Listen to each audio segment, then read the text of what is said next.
I'm Craig Kenneth, a relationship coach and a psychotherapist. Every relationship is different and every breakup is different. Work with me and you'll get professional help on your situation.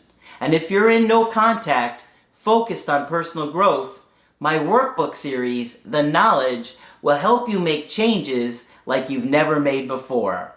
Available now at AskCraig.net.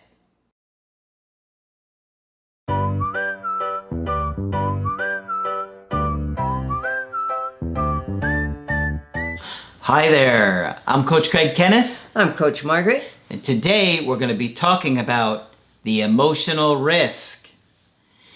There are a lot of risks that comes with being in a relationship. Ultimately, heartbreak, which Yes, is that is a big one. Yeah. a pretty huge one. Being in a relationship is a big risk. I mean, it takes a leap of faith and some courage to do it. Because there's always the possibility you could lose the person. That's right. Absolutely. That's right. And if you look at the success rate of relationships, it's probably extremely low. I don't think there's any way to track that, but I would guess it's probably like 5%. I think it's a little bit higher than that, but not a lot. Yeah. I mean, when you think about it, Margaret, if the divorce rate is close to 60%, Absolutely. and those are the people that are saying, I want to do this forever. Yep. So if you think about all the relationships people have in their life, Right. you know, Right. if you're not in your current one, that means you've had a 0% success rate. It's a big risk. It's a big risk, and it feels so easy in the beginning, but don't forget to really make an attachment with somebody. That's a big risk. Yeah. Yeah. So we're going to be talking about emotional risks. It's important that you understand that even if you get your ex back, you're taking a risk. If you date other people, you're going to be taking some risks. But the risks are really worth the reward. Right? Right. Okay, and that's really what this article is about. All right. So it's much easier to share your thoughts, the intellectual information that is in your brain, than your feelings. I just talked with somebody the other day, and it was very clear after about 2 minutes that's where he was. You know, he described things very clearly, but you had no idea what his affect was, how he felt. Both women and men can have a difficult time expressing feelings, although male partners seem to have an even harder time with heart-to-heart communication. I don't want to disparage men. Is that reasonable, Craig? That sounds pretty reasonable. Okay. Sharing the depths of your feelings that are in your heart takes emotional risk and courage, as it can make you feel exposed and vulnerable. And that's another risk, of really sharing deeply. However, being exposed and vulnerable creates intimacy. So if you really want intimacy, you're going to have to take some of those risks. Anyway, emotions can be both powerful and complicated. Everyone has moments when they just can't come up with the right word to describe the feeling they are trying to say. You might be angry and start sputtering. You might feel so overwhelmed that you are speechless. The words are there, you just can't find them when you're overcome by emotion. This is particularly important in relationships where being able to communicate what you are feeling is critical. And if you can't, there is no relationship. And I hear people describe being scared. I don't want to rock the boat. Well, if you can't talk to your partner, there really isn't a boat. Okay? Yeah. All right. How to talk about feelings. How do you do it, Margaret? Yeah. Well, first you tell your partner that you have something to say. Okay. And make time to have a conversation. Now, you've already made them anxious by saying that we really need to talk. Right. You might not want to say it in those words. No. Anyway, you need to make time to have a conversation. Show empathy for your partner's feelings. Oh, did that make you anxious? Yes. Use I statements to help explain your subjective experience of whatever has happened. Don't say you did this, that, and the other thing. You say, this is how I feel. I feel statements. Yes. Don't make general statements about your partner's behavior. Like always? Yeah, you never do that, or you always do this. And stay away from never and always and you. if you're going to have a discussion of something you're unhappy about. You always use that example. Yes. But I never get tired of it. You're just impossible to have a decent fight with. If you want your partner to do something different, be clear about what it is you're asking for. Okay? All right. So when you're feeling angry, this is the hardest one. All right? And you are most upset about something, and you are upset about something your partner has done, or if you have angry feelings directed towards someone else, it can be difficult to get your point across in the heat of the moment. But it's very important that your partner knows whether you're angry at them or your boss. Okay? If you just come off as angry, you really have to explain. Right? In such situations, being direct can often be the most effective.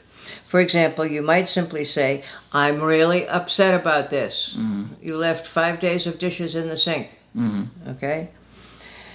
Anger covers a wide scale. If you are a little angry, you might say, I'm aggravated, agitated, distressed, disturbed, or vexed. I like vexed a lot. If you are really angry about something really significant or serious, you might say, I'm enraged, furious, or outraged. Okay, so you got to be careful what you want to express and express it precisely. It's very important to distinguish between being angry at your partner or being angry about something else and wanting sympathy and support. Okay, I'm so angry at my boss, my stomach hurts. Yep. Okay. Yep. All right. When you are lonely, and people forget, it's entirely possible to be in a relationship and be lonely, just like it is to be in a crowd and be lonely. Okay? You can feel lonely in a room full of people or when you're sitting beside your spouse. It's why you feel lonely in this situation and what happened to cause your feeling that matters.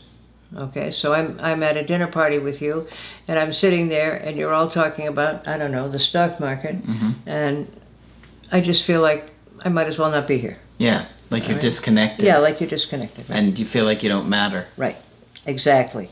You might say, I feel abandoned, alone, deserted, discarded, invisible, left out, or worthless. And that's a short list. You should have seen what they had in the article. And then they could be like, but we're just talking about the stock market. Yeah, right. For example. But I don't invest. Yeah.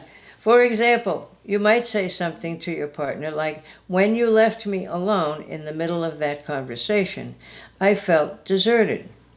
Or when you don't invite me to spend time with you and your friends, I feel left out. Yeah. Okay, so it's just a suggestion to think about how you want to say things, and there are many different ways to say them. But not saying them is the most destructive thing you can do, all right? And then after a while, you're going to resent your partner for this sort of thing, and he or she may not have any idea why. You have to be upfront. This is what I'm upset about. If you're feeling a little chill in the air, this is why. All right? Okay, what else we got? When you're happy. Letting your partner know when you are happy can also be important for strengthening the relationship. Not only will they feel pleased with your happiness, but it can also be a way of providing feedback about something they have done to help cause your happiness. When things are going well and your spouse has just said or done something to light your world, you might say, I'm ecstatic, elated, exhilarated, or whatever. All right? Thrilled. Yeah, thrilled. If the two of you are recovering from a bad spell, you might feel encouraged and optimistic. Okay? For example, you might say something like, I'm so excited that you made plans for us tonight. Yeah. Or I'm so pleased that you thought about me while you were away or whatever, or working. Yeah. Okay? Because if they make plans for you and you Yeah. don't say anything about Right. it, they're not Right. going to know that it was worth the effort. Right.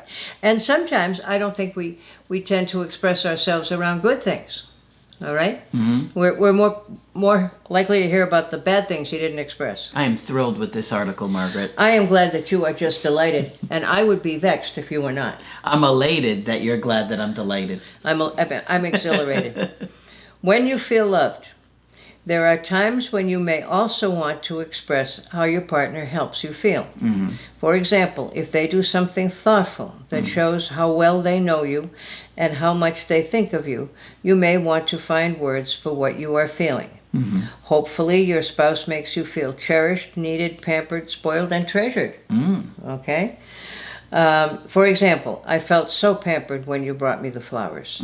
I felt so loved when you remembered how I liked my coffee. All that sort of thing. All right? Also, never forget ever to say, I'm sorry if you have messed up. Okay? Owning one's behavior is the true mark of an adult. And I think very many of us fear apologizing. It's not that hard, and it gets you lots of points. Okay? Particularly if you really mean it. It's hard to do that, you know? Yeah, it really But is. you heard Margaret and her instructions. If you feel bad about something, you say, Margaret, sorry. Yeah, that's what you say. Yeah, Margaret said we should always apologize. So if I use the wrong words, it's Margaret's fault. Margaret's sorry. Yeah, Margaret's sorry sorry. that I came home Right. late tonight. Absolutely. Yep. All right. So again, it's encouragement to communicate. It's a risk.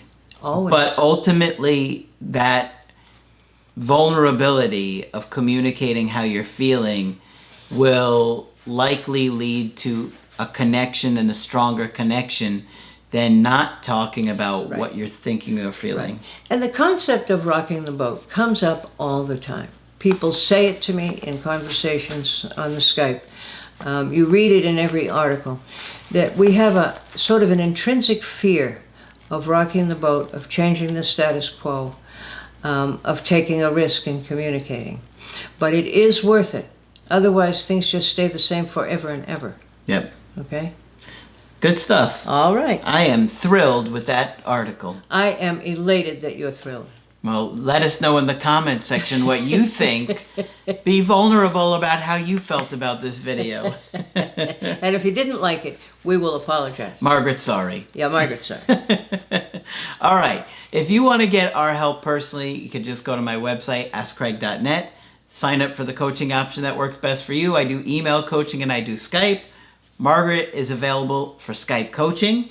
If you feel I can be helpful, please sign up and I'll say some more of these nifty words. Maybe she'll just say sorry the whole time if that's what you need. Just click on Margaret on the top of the website to do that. But that's it for this video. I'm Coach Craig Kenneth. I'm Coach Margaret. And we will talk with you soon. To get my help personally, go to askcraig.net and click on Schedule Coaching and choose the option that works best for you. I do email coaching or Skype.